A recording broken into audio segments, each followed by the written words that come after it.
Amin. Shalom, Bapak Ibu Saudara yang terkasih dalam Tuhan. Pagi hari ini kita akan bersama-sama membaca dan merenungkan firman Tuhan. Firman Tuhan dari Ibrani pasal keempat. Ibrani pasal 4 ya. Kita lihat kelanjutan dari pembacaan pasal 3 kemarin, bagaimana umat Israel yang sudah keluar dari perbudakan Mesir dan menuju tanah perjanjian, tanah perhentian itu, tetapi mereka tidak masuk ya. Satu generasi itu tidak masuk karena ketidakpercayaan mereka. Nah, kemudian Yosua dan Kaleb memimpin bersama generasi berikutnya, mereka masuk. Tetapi apakah ya tempat perhentian hanya sampai di tanah perjanjian, tanah Kanaan? Ternyata kebenaran firman Tuhan hari ini akan kita renungkan. Ada satu tempat perhentian untuk semua manusia, untuk semua orang yang percaya kepada Tuhan, kepada Yesus. Dan ke tempat itu yang kita rindukan ya. Dan ketika kita percaya kepada Yesus, kita yakin bahwa kita akan masuk ke tempat itu. Itu tempat yang kita rindukan. Nah, mari kita melihat Ibrani pasal 4 ayat 1 saya akan membaca, ayat 2 Bapak Ibu Saudara akan membacanya. Kita baca secara bergantian. Firman Tuhan berbunyi demikian, sebab itu baiklah kita waspada supaya jangan ada seorang di antara kamu yang dianggap ketinggalan, sekalipun janji akan masuk ke dalam perhentiannya masih berlaku. Karena pada kita diberikan juga kabar kesukaan sama seperti kepada mereka.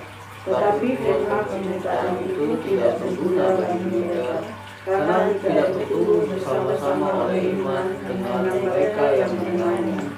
Sebab kita yang beriman akan masuk ke tempat perhentian seperti yang ia katakan, sehingga aku bersumpah dalam murkaku, mereka tak akan masuk ke tempat perhentianku, sekalipun pekerjaannya sudah selesai sejak dunia dijadikan.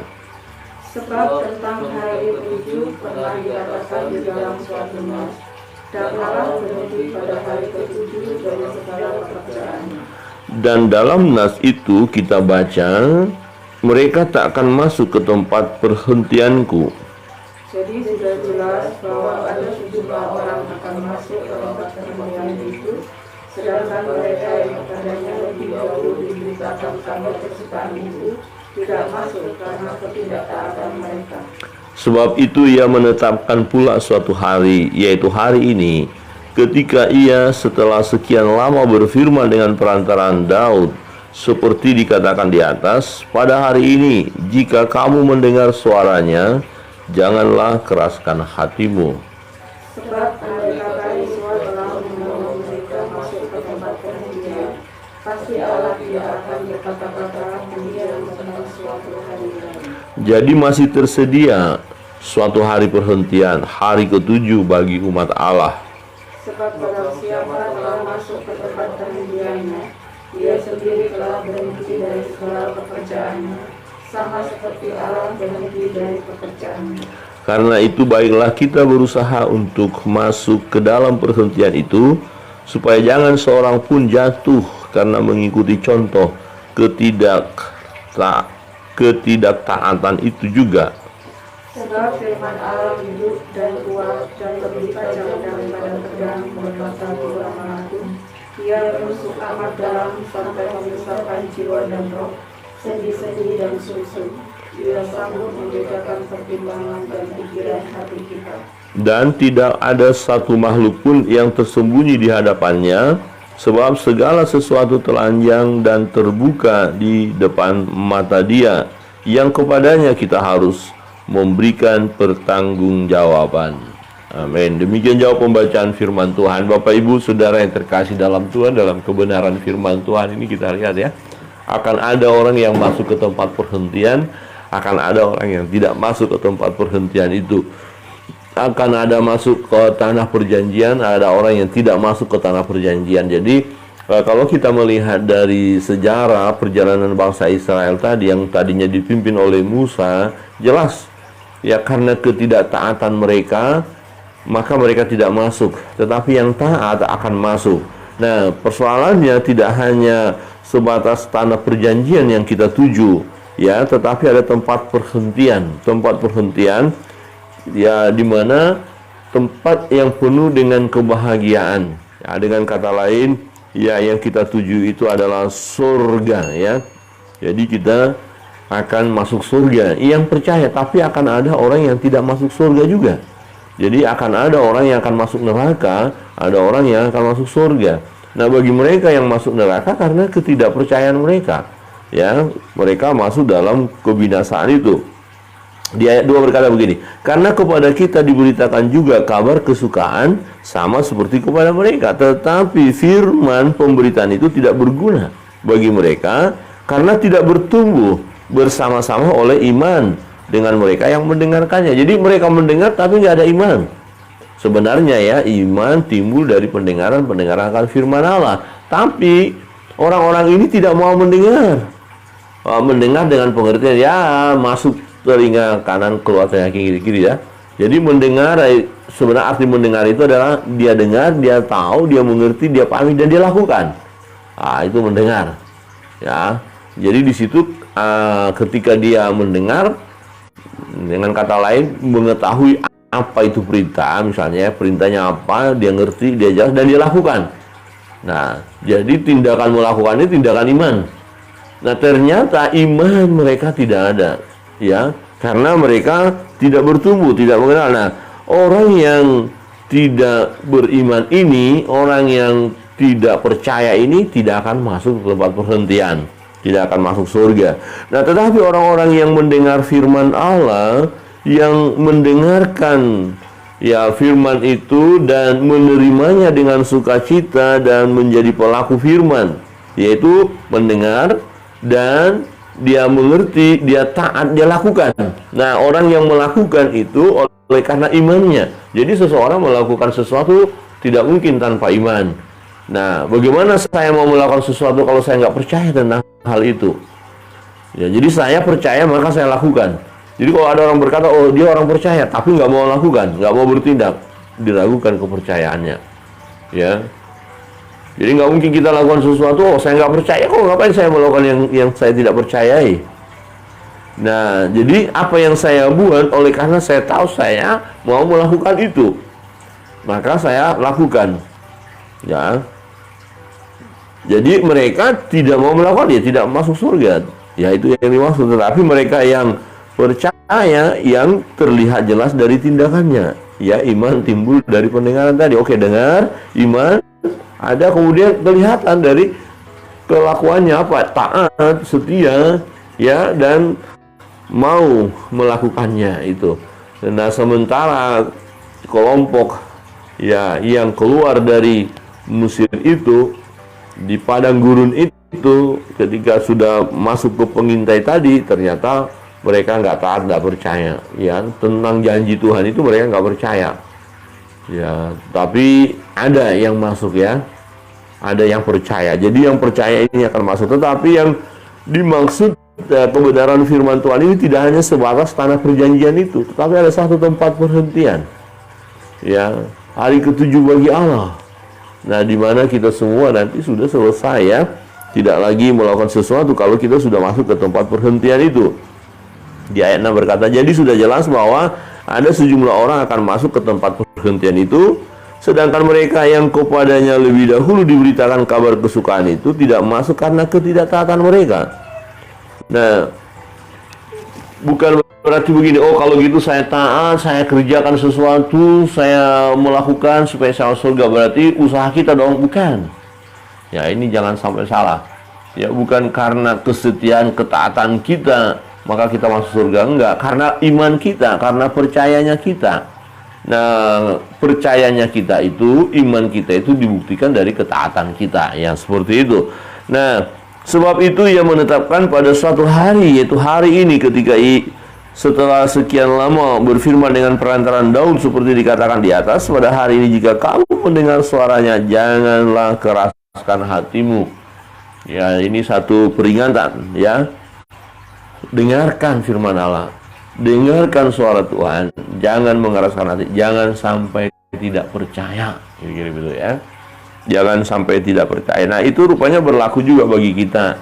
Kita tidak mau menjalani semua untuk masuk ke tanah perjanjian, ke tanah Israel sana, bukan. Keliru kalau kita hanya fokus, oh nanti saya akan tempat perhentian terakhir itu ke Yerusalem, Israel, maka saya harus ke sana. Bukan itu yang dimaksud ya. Nah, itu untuk bangsa Israel setelah keluar dari Mesir menuju tanah perjanjian. Tetapi ada yang dimaksud oleh Tuhan tentang tempat perhentian terakhir ya. Ayat 8 berkata begini, sebab andai kata Yosua telah membawa mereka masuk ke tempat perhentian, pasti Allah tidak akan berkata-kata kemudian tentang suatu hari lain. Loh, kan sudah masuk, Yosua sudah pimpin, udah selesai dong. Udah kalian sudah tempatin, sudah selesai. Tetapi ternyata tidak, Tuhan masih berkata-kata bahwa ada satu tempat lagi. Nah, Abraham juga pernah berkata seperti itu ya. Waktu dia sudah di tanah perjanjian itu, tapi dia masih melakukan sesuatu seolah-olah belum berada di situ. Jadi ada satu tempat lagi, ya. Apa yang dimaksud di situ? Yaitu tempat perhentian yang terakhir, yang abadi, ya. Sebab andai kata Yosua telah membawa mereka masuk ke tempat perhentian, pasti Allah tidak akan berkata-kata kemudian tentang suatu hari lain. Jadi perhatian ayat 9. Jadi masih tersedia suatu hari perhentian, hari ke-7 bagi umat Allah. Nah, siapa umat Allah? Apakah ini untuk orang Israel? Tidak, ini untuk semua. Ya. Jadi untuk semua orang percaya.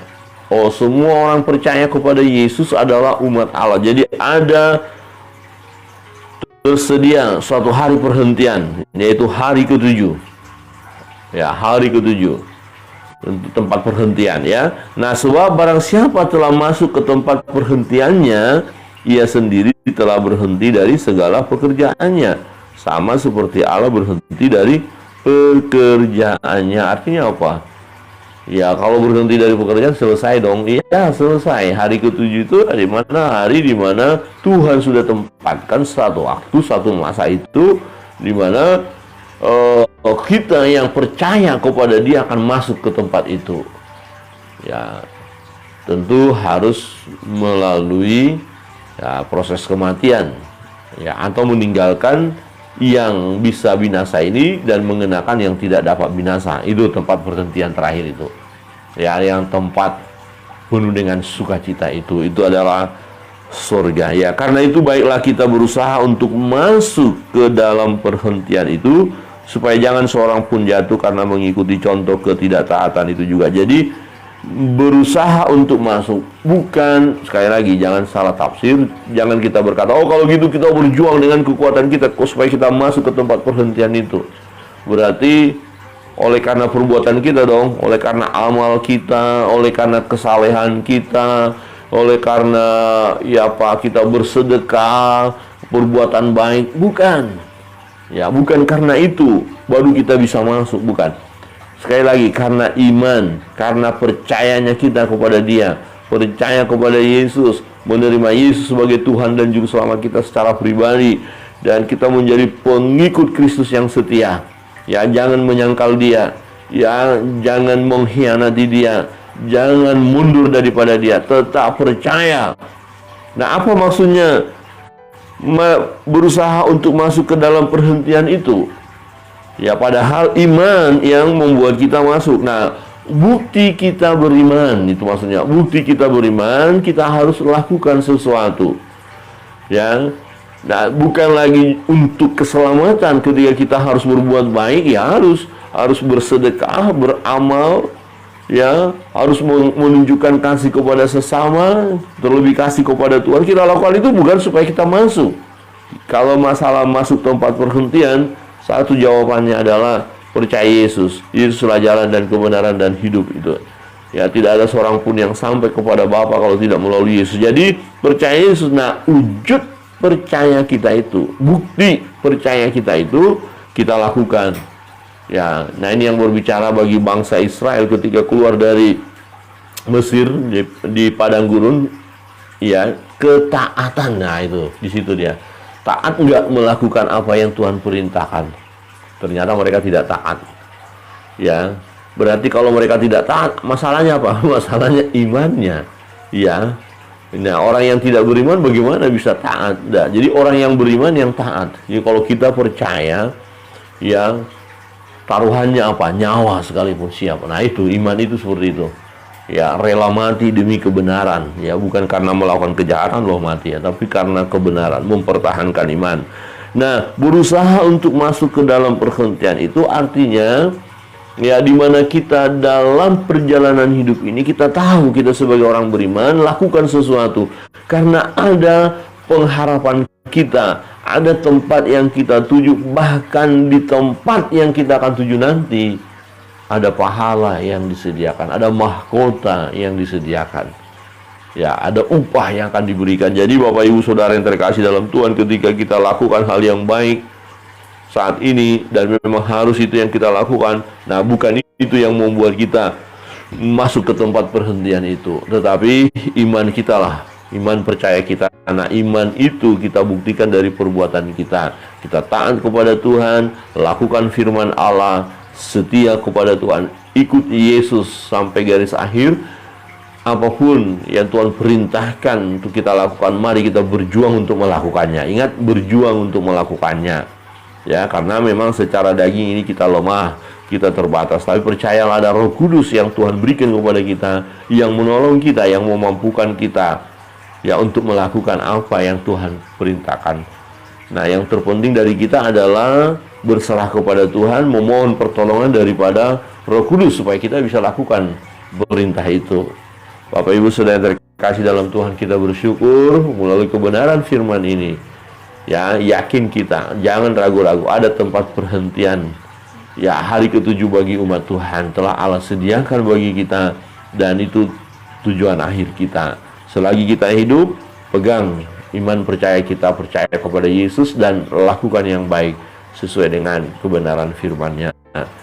Itu adalah bukti daripada kita beriman. Kiranya Tuhan Yesus memberkati kita sekalian, jadilah sebagai pengikut-pengikut Kristus yang setia, yang taat, yang berjuang dalam hidup ini, mempersembahkan yang terbaik bagi Tuhan. Tuhan menolong kita. Mari kita akan membawa segala beban pergumulan kita, doa-doa kita kepada Tuhan. Kita percaya Tuhan Yesus sanggup menolong kita.